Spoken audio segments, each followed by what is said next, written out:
Year on year, the number of Chinese visitors travelling around the globe to go on holiday, to study or to work keeps on rising dramatically. In 2012, the most populous nation on earth officially became the world's largest tourist market. If it continues to expand, it's predicted to top a staggering 100 million by 2015. In this special edition of Propeller TV's Business World, we investigate what this means for the UK hospitality industry. How can Britain attract more of these cash-rich travellers from China to its shores? And what are the issues that influence where they decide to go, stay and spend abroad? Hello and welcome. I'm Nick Wood. And I'm Kathleen Pan. Also in today's program, I speak to a top immigration lawyer about the important changes announced to the UK visa regulations for Chinese visitors. And we look at the whole issue of golf as a sport, as a networking opportunity, and as a way of doing business. Nick will be reporting from a recent tournament which was a mix of all three and raised money for a very good cause at the same time too. And later we'll be joined in the studio by Howard Swan, an expert on the growing popularity of a round of golf around the world.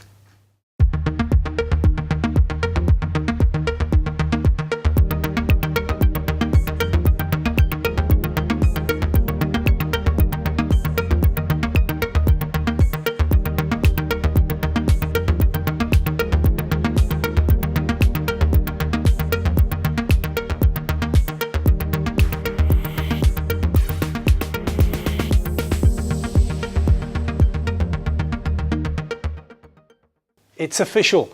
China is on the move. Millions upon millions of Chinese are making the most of the new opportunities they have to be allowed and to be able to afford to travel abroad. Many do come to the UK as tourists, students or for business. But why is Britain lagging behind in the league table of favoured destinations? What makes Paris more popular than London? And how can the UK tourism industry compete? Recent research by the travel website Hotels.com gave some valuable insights into the trends and travelling habits of Chinese visitors.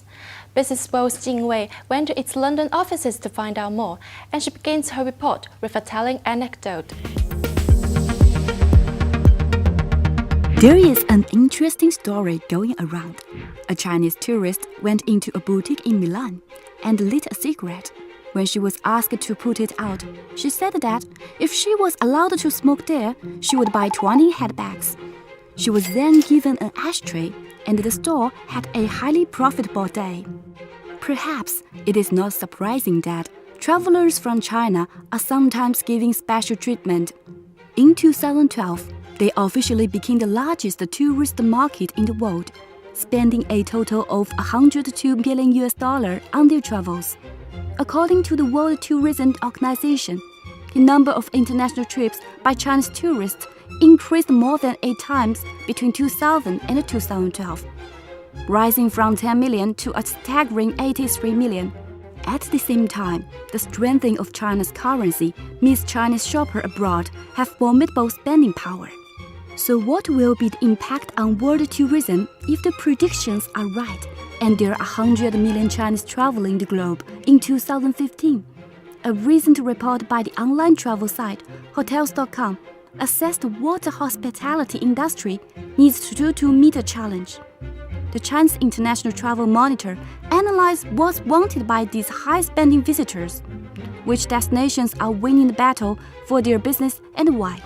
Matt Walls of Hotels.com told Business World about the study's key findings. Europe's been very popular with Chinese tourists all along. The very rich heritage of Europe obviously creates, I think, quite a significant interest in the minds of Chinese travellers. But then there's a lot of events and activities that stimulate that interest as well. We had the Olympics in the UK last year, for example, where Chinese athletes obviously did very well. And London was showcased around the world, and we've seen quite an interesting rise in demand off the back of big events like that. Europe as a whole is still amongst the top destinations for Chinese travelers, but the UK has dropped in the world rankings to 9th place and is facing fierce competition from other European countries. So what are the trends globally, and what gives one destination the edge over another? So in terms of the overall hierarchy of demand out of China, the US is still the most popular destination. but there's very high demand for the countries closer to China. So Australasia, for example, ranks very high. You look at the pattern just for Europe, then you see France and Italy scoring very high. The levels of travel to London compared to Paris, there's actually a 10-to-1 ratio, with 10 times more Chinese visitors going to Paris than London. In the future, with the announced changes to UK visa regulations for visitors from China, that situation could well change, but even with present system, the British retail and hospitality industries have still seen a surge in spending by Chinese tourists. There's one particular statistic, for example, from Heathrow Airport, where Chinese customers represent 1% of the international travellers through Heathrow, but they actually represent a quarter of all of the spending on luxury goods. So yes, there's a very disproportionate orientation towards luxury goods spending whilst in the UK, and that impacts the total productivity for the UK from a Chinese customer. For UK hoteliers too, as well as retailers, the Chinese visitor market is increasingly important. Matt described efforts being made to improve services to meet the needs of Chinese guests. Our Chinese customers currently very important to UK hospitality, so they represent 5% of the total for nearly three quarters of all the hoteliers that we surveyed. So yes, 5% isn't a huge number, but the fact is that number is growing fast, and hoteliers recognise the fact that when it comes to sort of Chinese demand opportunity, it's all in the future, and they really need to invest now if they can expect to improve the numbers of Chinese visitors coming to their hotels. But we see that there's a lot of examples of hoteliers now, understanding the opportunity that is coming out of China and producing the right level of amenities and facilities in their hotels, particularly language facilities, some payment facilities using Chinese payment methods like Alipay, for example, as well as TV stations in Mandarin. So the facilities that a tourist would expect, catering those, tailoring those to Chinese demand is certainly what the sort of more forward-thinking hotels are doing today. Matt also compared the hotel prices being paid by Chinese tourists in the UK to those paid by visitors from other countries.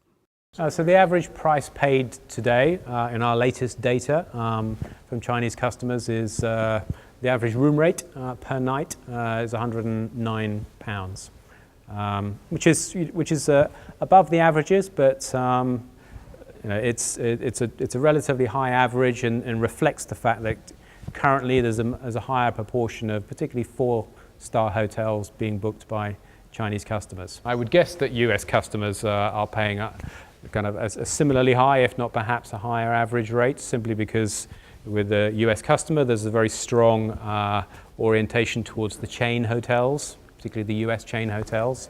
And another major change in the pattern of Chinese tourists is the rise of the independent traveler rather than group tours, which used to be most popular. It is a trend that offers big business opportunities for the international online travel agencies such as Hotels.com.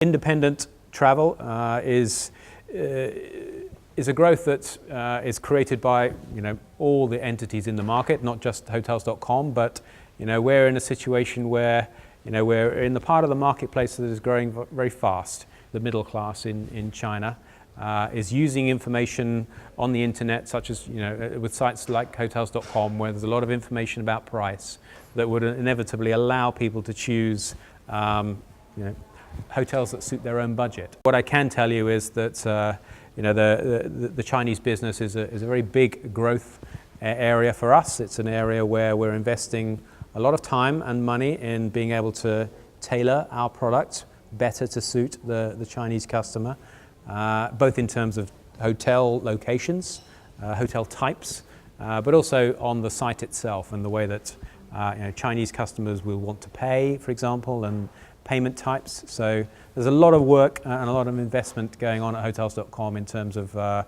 encouraging a bigger, wider audience in China to book hotels worldwide with us.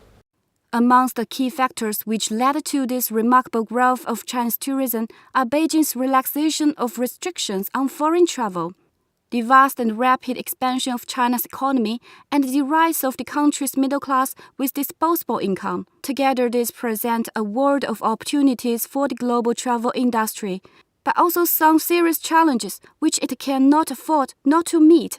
The big growth opportunity, the reason why the numbers of visitors from China are growing so strongly is as a result of the middle class and the options and the facilities that are available to that much bigger group now to be able to not just necessarily book the sort of the 5-star deluxe hotels, but to be able to have access to a full range of accommodation choices and prices, so that people can book a trip that suits their own budget rather than necessarily concentrating on a market that is just right at the very top end of spending.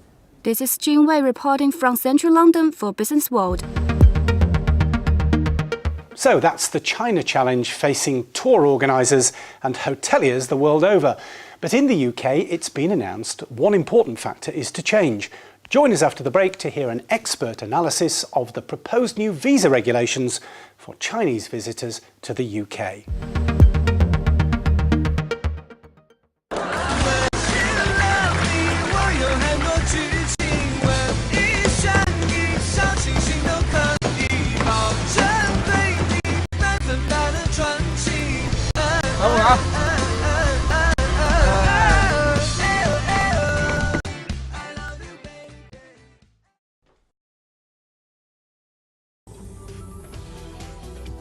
The Soundstage is our brand new music zone on Propeller TV every Friday evening from 6:30 on Sky 189. At 6:30, join Global Dewbox for all the latest music videos from China and beyond. At 7, our bilingual and binational music show, The Soundstage features new and emerging artists from China, along with the biggest names from the West, making a name for themselves in China. At 8, documentaries, concerts, and music specials, including our historical series, The Story of the Song. Music news, reviews, and interviews, live performance, and specials. The Soundstage, every Friday on Propeller TV, from 6:30, Sky 189, and online.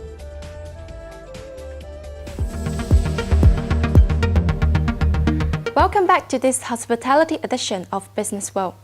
It was during his recent visit to China that the Chancellor of the Exchequer, George Osborne, announced his intention to relax UK visa procedures. After hearing his speech, I went to meet Philip Trott, a leading legal expert on immigration law, to discover what he thought were the implications of the proposals. This is the issue at the heart of the Chancellor's announcement: the present UK visa system. Up until now, travellers from China only require a single visa to visit the Schengen group of 26 European countries, but have to apply for a separate permit to enter Britain. What's more, it is a complex and lengthy application process, known to discourage Chinese visitors. It was a subject that dominated the start of George Osborne's visit, and during a speech at Peking University, he outlined the thinking behind the proposed changes. There are some in the West who see China growing and they are nervous. They think of the world as a cake, and the bigger the slice that China takes, the smaller the slice that they will get. I totally and utterly reject this pessimistic view. If we make the whole cake bigger, then all our peoples will benefit. Afterwards, details of the three-part visa proposal were released. From November, a pilot scheme allowing selected Chinese travel agents to apply for visas to the UK and Schengen countries with a single application. From next summer, a new 24-hour super priority visa application for wealthy Chinese visitors. And under consideration, expansion across China of the present VIP visa service in Beijing and Shanghai, which reduces the process to less than 5 minutes. To find out what this might actually mean in practice, I went to the City of London offices of Philip Trott, a leading lawyer specializing in immigration issues, and began by asking him about the first part of the proposal. So can you tell us what's the pilot scheme about? The pilot scheme that the Chancellor announced in Beijing was designed to encourage visitors and students to come to the United Kingdom and some businessmen to come to the United Kingdom without having to apply for numerous visas throughout Europe. The benefit of it is that allegedly it will be a single application form, which will be a common Schengen application form. But my own view is that it will neither speed the process nor make it less bureaucratic. The reason why I say that is the UK immigration rules have different questions to those asked by the Schengen information system. The Schengen information system doesn't ask about previous convictions. It doesn't ask about previous immigration history. So those questions will still have to be asked by the British authorities because we can exclude people from the United Kingdom if they've had a bad immigration history. What's the system the pilot scheme will replace? Well, the situation before in relation to making a visa application is that you answered 187 questions on an English immigration application form. Typically you'd have to wait about 15 days for the visa application to be processed, during which time security checks would be made both in mainland China and back in the United Kingdom. I think that other than for very straightforward cases, this is not going to be a fast-track process. The Chancellor suggested it would be 24 hours. I think in a very straightforward case it might be 24 hours, but most individuals are going to be processed in a much longer time, probably 5 days. So what does Philip Trott think will be the impact of the proposal? Well, no one knows how the pilot scheme is going to work. My own view is that you should watch this space because nobody knows how it's going to work.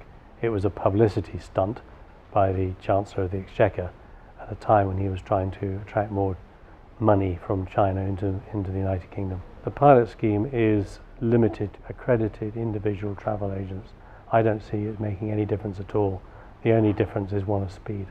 How important is the level of difficulty in obtaining a visa in either attracting and deterring Chinese visitors traveling to Europe? It's incredibly important that the visa application process is simple and straightforward. The problem is that facts are never simple and straightforward. For example, if you're coming to the United Kingdom as a tourist, it is a simple application if you're coming as a group tourist. If you're coming as an individual, individual circumstances prevail. So for example, if an individual wants to come to the United Kingdom as a tourist, they've got to show that they intend to leave the United Kingdom within 6 months of last arriving, and also that they can maintain and accommodate themselves. So in those circumstances, nobody's immigration application is straightforward. The UK visa system can accommodate individual bookings by individual tourists. The system that it prevails at the moment has two strands to it. One for group bookings and one for individuals who want to come to the United Kingdom on their own. The group booking system is simple and straightforward, but you only get 30 days permission to remain. The individual booking system will allow you up to 6 months, and you may have multiple entry visas given to you for that 6-month period. So the system works. The same questions are asked. It's just that there is less paperwork with the group booking system compared to the individual system. George Osborne's visit coincided with that of Boris Johnson, the Mayor of London, who was on a separate trip to attract Chinese students and business investments to the UK. London is the home to more Chinese students than any other city on earth, outside China, obviously, where you have a lot of Chinese students. And I think that's a fantastic thing. And I very much welcome what I'm hearing from our government about trying to increase those numbers. And 5 years ago, I said when I came here that I wanted to see an increase in the numbers coming, and it's happened. It's gone up by 149%. Just in the last year, it's gone up by 12%, the increase in Chinese numbers. So if any students want to accept the Mayor's invitation, what will be the terms and conditions of their visas to study in the UK? Chinese student who wants to come and study here has to get something called a Certificate of Acceptance of Studies, and it has to be from a university that has a sponsor license. Once you've got the Certificate of Acceptance of Studies, then the student can apply for a visa at the British Embassy or consul nearest to where they're living. Once they've been here for the course that they've got the Certificate of Acceptance of Studies for, and they've successfully completed their course, they will be able to stay on if they've got a sponsor, an employer, who wishes to give them a job which is at a sufficiently high skill level. The entrepreneur visa requires the applicant to have a minimum of £200,000 to invest in the United Kingdom, unless they are a student entrepreneur coming up from student status, or a post-study work entrepreneur coming from post-study work status. Those individuals have to have £50,000 in their own name or available to them. The visit visa application is identical depending on which type of visa you want. The most important thing is to ask the right one, because if you don't ask the right one, then the application could be refused, or alternatively you could be accused of deception. And if you're accused of deception, you could be banned from returning to the United Kingdom. A Chinese visitor coming to the United Kingdom should take advice, because if they don't take advice and they get it wrong, they could well be banned from the United Kingdom if they've deceived when making the application. So it's always take advice. So it seems that there might still be complications for some Chinese visitors to Britain, but relations between the two countries have certainly improved since last year, when Prime Minister David Cameron's meeting with the Dalai Lama provoked fury in Beijing. The mood now is considerably warmer, and a major sign of that improvement is the proposal to ease UK visa procedures. And of course, we'll keep you up to date on this important issue. After the break, it's a whole new ballgame, golf. We'll be asking Howard Swan, a golfing expert, on the state of the sport around the world, and we'll have a chance to judge Nick's golfing skills when he took part in this year's Sino-British golf tournament. The current trend in the UK is all about being the quintessential gent, and I'm going to be showing you the best places in London to get the look.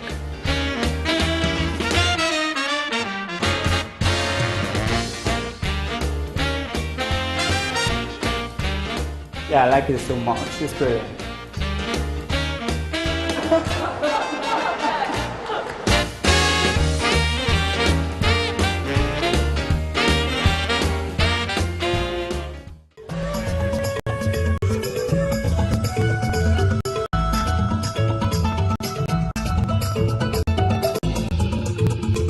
A journey to where nature is at her most magnificent and forbidding. To mysterious places where dazzling and diverse cultures flourish. Where China's numerous ethnic groups draw you into a world of color and vibrancy. Where distinct lifestyles, traditions, and crafts have survived the test of time. Join Travelogue on its 17-part Ethnic Odyssey, visiting more than 100 places across China. Ethnic Odyssey, an enlightened look at China's rich ethnic heritage.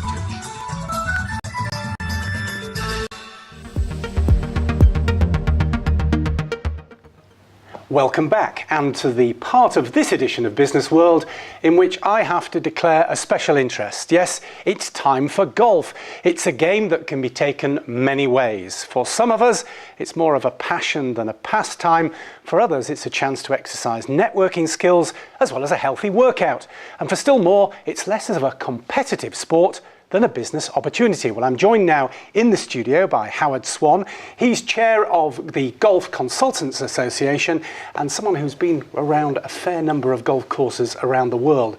Before we talk about different regions of the world, and particularly China and the UK, let's talk about what you do. Do you play a lot of golf? Do you design golf courses? Do you organise competitions, or what? Hello, Nick. I'm very pleased to be here. I'm a golf course architect.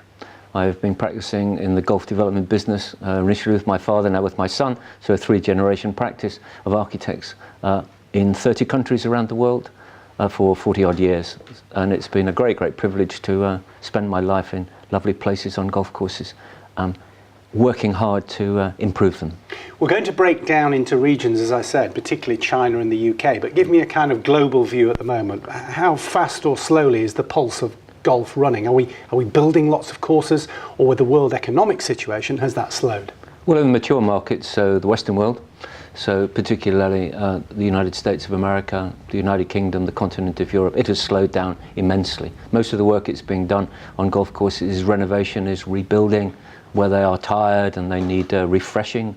The newer parts of the world are still growing, and golf is still an attractive proposition for many people, particularly in those new markets. As I call them, frontiers of golf. So the Far East, Africa, and certain parts of Eastern Europe, where the economy is able to sustain that kind of development. What about Asia and China? Obviously, Japan, golf exploded, but you couldn't get on courses there, and it was cheaper to fly them into the UK than to play there. What's the situation in China at the moment? China is a real growth prospect still. It boomed in the middle of the last decade, and it's continued to do that immensely. We have a wonderful number of people, obviously, in China. A very, very, very small proportion of those play golf, but it is growing. And there's an awful lot of activity in China compared with the rest of the world. You say it boomed. Can you give us some economies of scale? Were there, 10 golf courses before and 5 or 6 times the number now? Or how has the growth occurred? Well, the first golf course is only something like 15 years old. Arnold Palmer went there originally to hot springs in the south in Guangdong, and he designed and developed the first golf course. It has grown since tremendously. There are now some 600 or 700 golf courses in China, with only 400,000 or so people playing, which is a remarkable small proportion compared with even the continent of Europe, United Kingdom, and of course in America, where the proportion of the population who play golf is much, much higher. You'll be seeing me a little bit later on attempting to play in a competition involving people from the Chinese business community and the UK business community. So obviously that Chinese community here think it's worth playing. Is the international community really playing golf? Are they going abroad to play? Do they see it as a place to do business? Do you think the Chinese international community? They increasingly will, I'm sure. There are a large number of golf courses which have been developed in other parts of Southern Asia. So in the Philippines, in Indonesia, where I happen to be going next week, in India a little, but Malaysia, Thailand, in terms of resort development, there are international visitors, some Chinese, who are going there to play golf and enjoy resort golf. What about the state of the market here in the UK? Because I play, or I attempt to play. I'm not a club member. I like to travel around and play different clubs. I'm getting some good deals at the moment. Yep. And I'm also seeing a lot of offers for people to have membership, which suggests that maybe we've seen that recession hitting membership here in the UK. Oh, without doubt, that's the case. There have been concerns of the industry that it has become under great pressure financially because of the economy. But there is a tendency that people don't necessarily see the benefit of belonging to a club. But they are Bedouins, they are itinerants, they tend to be moving between club to play golf and not necessarily to belong as a member. What about the infrastructure here? I mean, obviously, we particularly around London, but throughout the UK, we have some famous golf courses, and obviously in Scotland and also Ireland and Wales. Sure. But are there the classic places still there that will attract the big money, the big business events? I think the business events, yes. I think the old golf courses, particularly around the conurbations, do very, very well. They're expensive to play at. But the run-of-the-mill golf course in the provinces, in certain parts, where there has been some overbuilding, there's now a supply problem relative to demand in terms of it's far too much supply, not enough demand. They are struggling financially. Memberships are going down. Participation is questionable. Last year particularly, we had the Olympics in this country, which was a dent in the number of people who went to play golf in the summer months. And we also had some very poor weather last year. This year has been, according to the data we have from the Owners Association particularly, a better performance of golf in this country in this particular year. But of course, golf becoming an Olympic event now, does that make a difference, do you think, particularly to sort of younger people or 20-somethings coming into the sport? I would like to think it will. I'd like to think that the world will see golf differently. I hope that the tournament in the Olympics for men and women doesn't just become another stop on the tour, which I think is in a little bit of danger that it might, and we see golf being a game for everybody, because the Olympic Committee say it is a game for everybody, and we need to make sure that we capitalise on that opportunity. You say it's a game for everybody. Our programme is called Business World, so we're interested on the business angle here. Yes. Now, later on, I'll be speaking to people at an event and asking them, do they really do business? Is it a great place to meet people? What's your view? Is business done on the golf course? Is it done in the club afterwards? Is it done at all as a result of hitting this white ball around 18 holes? I would like to think that business is done on the golf course. I don't think it's directly done on the golf course. Maybe done in the clubhouse, maybe done in the 19th hole. I don't think you cement contracts and deals on the golf course, but it all helps to bring in an ambience, bring in a relationship between the people who are playing. I'd like to think that, probably like you and me, we concentrate on the white ball an awful lot when we go around the golf course, rather than talk necessarily about the business that we might get from it. And there is an important point here. I mean, we joke about hitting the ball and getting around the course, but you know, it's one thing in the UK, perhaps talking a bit of business on the course, but you don't really want to be doing a hard sell. It's another thing, perhaps dealing with people from Asia or from China, where the approach to business can be very, very different. Yes, indeed. I think one has to recognise that every country is different. I'm interested that I'm going to Myanmar this next week to talk about golf design and golf development. I'd be very interested to be able to contrast that with Singapore, with Indonesia and with China, and see how the attitudes are to the game are different, and how one can do business in the game on the golf course. It's a soft sell. I don't think one should be approaching the hard-nosed side of business on the golf course. One has to be careful that one plays well enough but not too well if your client is with you, of course. No problem with that with me, I can assure you, as you'll see later on. Finally, where are we on the market now? Obviously, there's been some challenges here. Obviously, there are new opportunities where we've heard, you know, with China doing more business with the UK. The government have been over there. Boris Johnson's been over there. Sure. There must be more opportunities to develop that market, I would have thought. I think there's great opportunities. It's easier for people to come to the UK, to invest in the UK. We've seen 3 examples of the Hinkley Point, the power station now, and the Manchester Airport development, the retail development, with Chinese investment. I'm sure we're going to see more of that. And golf clubs? Well, I can see that happening, because when the Japanese were not able to develop golf courses themselves and golf clubs within Japan because of the environmental constraints and the sheer land mass that wasn't available, they came and invested in a lot of places in Europe, in the United Kingdom. More of those have passed, very few of them have remained Japanese clubs. But I think that's a great opportunity. I would like to see the growth of the game fueled from the bottom, whether it be at home or abroad. I can see there's a great opportunity, because in China, golf is not growing at the base. We're not having lots and lots of people learning to play, particularly kids, even though now there are 5 or 6 very good golfers, young men on the tour. They have a tour. They've had a tour for a long time in China, and there are increasing amounts of professional tournaments. So what you're saying is that actually the business community, business people, are really leading the way there, rather than a big influx of young players? Yes, indeed. I think there's room for expansion on both. I can see a lot of Chinese interest coming into the United Kingdom, and I think it would be very good to see a bit more sustainable golf business in this country with foreign investment. Very interesting. Howard Swan, thank you for very much indeed. Talking me through it. I'm sure you can help me improve my game as well. I'm not sure that's well, whether that's possible, as you're just about to find out. But thank you for sharing those insights with us and with Business World today. And as you can probably tell, this is a subject that's quite close to my heart. For me, golf is partly to do with sport, partly social, and partly a great place, as we've heard, to do business. So it was for all those reasons that I was delighted to take my clubs to Brocket Hall to play in this year's Sino-British Golf Tournament for Business World. But first I did a bit of research into the origins of the game, from the Scottish Highlands in the Middle Ages back to the pursuits of the imperial court in 11th century China. Scotland proudly claims to be the birthplace of the modern game of golf. Scots were certainly playing it in 1457 when it was banned for distracting young men from practicing their archery. But there's a possibility that the sport's origins could be far earlier and much further to the east. In 11th century China, Emperor Huizong was a passionate fan of a ball game called Chui Wan, the rules of which bore a remarkable similarity to those of golf.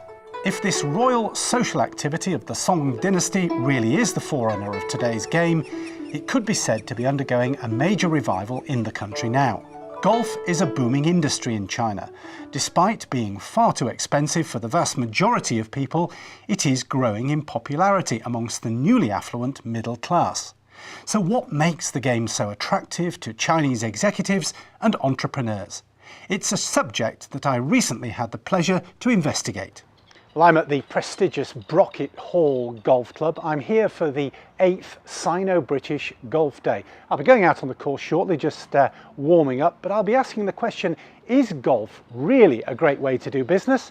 Or as some people say, just a bad way of spoiling a good walk? More than 50 senior executives from Chinese and British businesses took part in the annual event organised by the 48 Group Club, the business network dedicated to furthering closer ties between China and the UK. So what role does golf play in the professional life of these high flyers? I went in search of answers. For me, particularly, I like playing golf, so I like to concentrate on my golf game. But because we're playing about 4 hours around, he tends to understand the person quite a bit. And I don't talk about business, but at least you understand the person whether he's a good character and it's nice. I think it would be nice to do business together if there's opportunities. So no business on the course. What about off the course, once you've finished? I think probably yes. We'll talk about what do you do, how do you enjoy today, and then see whether there's a synergy there. So direct business for golf or networking? Networking more, actually, yeah, because I think build up your network in the future, it's come up into something, and you remember the guy who is nice, and then you would like to introduce other people, and also maybe for your own benefit as well. What sort of line of business are you in? I mean the properties. And do you do business just in the UK, or have you got Chinese connections? Yeah, I have office in Hong Kong and also in Shanghai. At the moment, I'm representing Sino.com, which is one of the largest portals in China. And I'm helping them to build up the UK property portals on Sino.com. What about the popularity of golf among the Chinese business community? Is it growing? Yes. I mean, the last 10 years, it's been booming. Well, good luck. Yeah, thank you. And I hope you win. You buy me a drink if you do. Manchester United is one of the sponsors of the event. And according to its representative, Tom Hill, golf plays an important part in team life. A lot of it is about building relationships, and the relationships we build take time to happen, and so golf is a fantastic way to be able to get to know somebody as much about what they do outside the office as much as in it.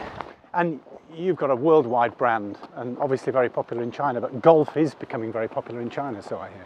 Absolutely, yeah. I mean, we're very lucky to be able to have so many fantastic courses here, but when we go on tour, there's always a set of golf clubs that makes it on the aeroplane as well. So yeah, we do it. We play golf wherever we can. And have you got guests here today, or are you just come along to sort of meet different people? We've come along to meet different people. One of our partners, CCB, China Construction Bank's already here. So we've come along to meet our partners and meet new people, but support the event. Okay, I'll see you later on. Thanks. Cheers. Have a good round. There are plenty of chances to have a leisurely catch-up with friends and contacts as the players make their way around the course. For Edward Pitcher of the leading Chinese internship consultants, CRCC, golf is key to understanding the business culture in China. Obviously, a lot of doing business with the Chinese is about relationships especially, so it's great to be able to chat whilst you're playing golf and build up those relationships and maintain them as well. So yeah, I definitely think you can. How do you rate golf compared to maybe some of the other networking opportunities? I mean, obviously I think it's very different, but I think it has its strengths as well. I mean, I think sport's a great way to generally find a bit of camaraderie and help each other out. And golf becoming already obviously very popular here, but becoming very popular in China as well. Yeah, I mean, talking to these guys, they're saying that there's golf courses in a number of different cities in China now. So yeah, it's definitely on the up. So it's great to be able to play with them today. Yeah. And how are you playing today? Terribly. This is a game that lends itself to metaphors for business life. not least taking the rough with the smooth. Of course, one of the lessons that golf can teach you in business, especially at a time of recession, is how to get out of trouble when things go a bit wrong. So it seems this is not just a game, but something that reflects the psychology of how to succeed in business too. It's even given rise to the golf theory about the way to conduct business, all to do with focus, concentration, skill and judgment. From hitting a ball to making a deal, it's a matter of keeping a balance between the mind and the emotions. So what we've learned today is that golf can be a good way of networking, which could lead to business, but you're unlikely to get a hole-in-one on the first day.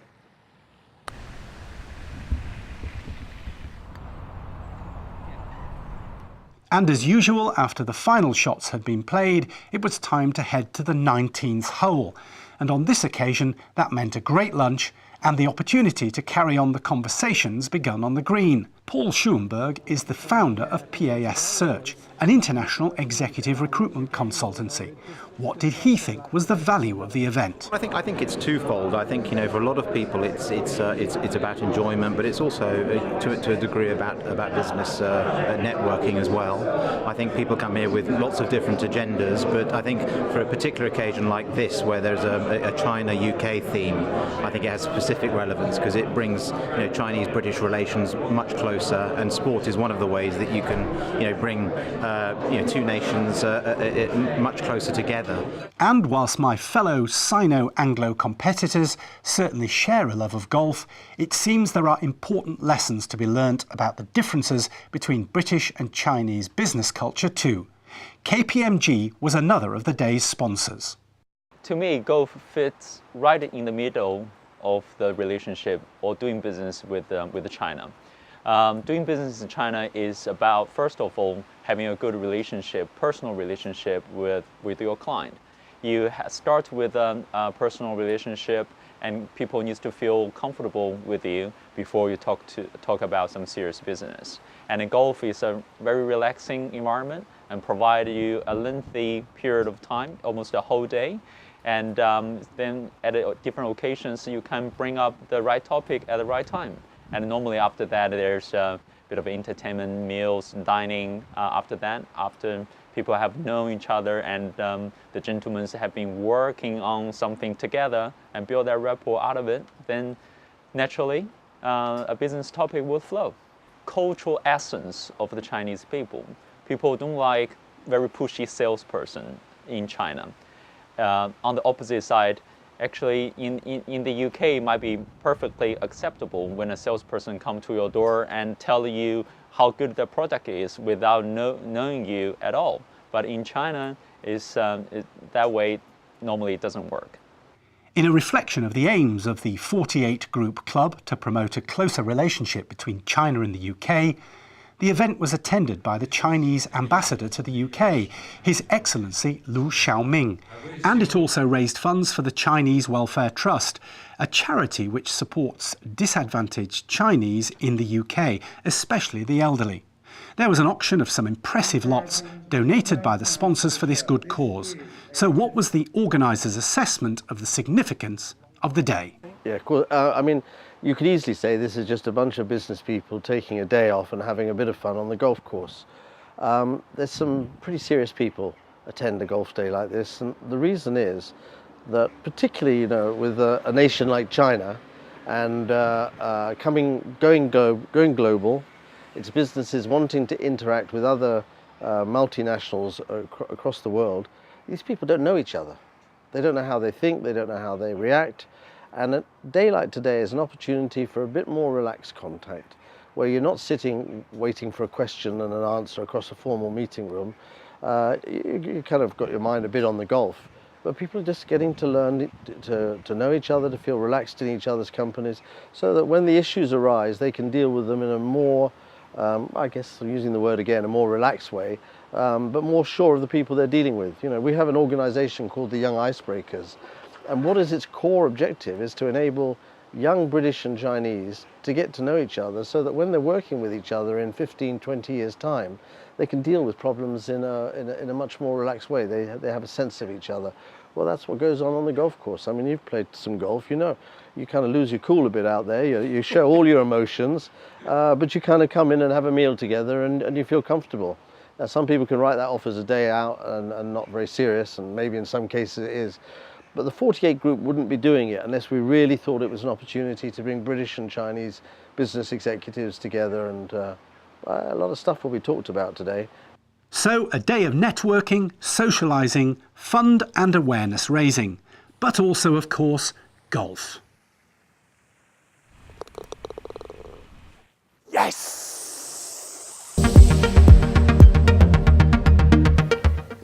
Well done, Nick. And that's all for this special edition of Business World. On the way that Britain is preparing to welcome even more Chinese visitors to the UK.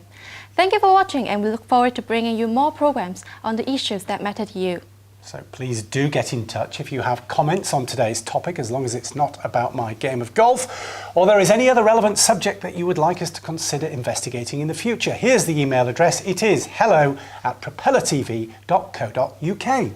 Until the next time you join us on Propeller TV Sky Channel 189 and online. It's goodbye from me. And it's 再见 from me.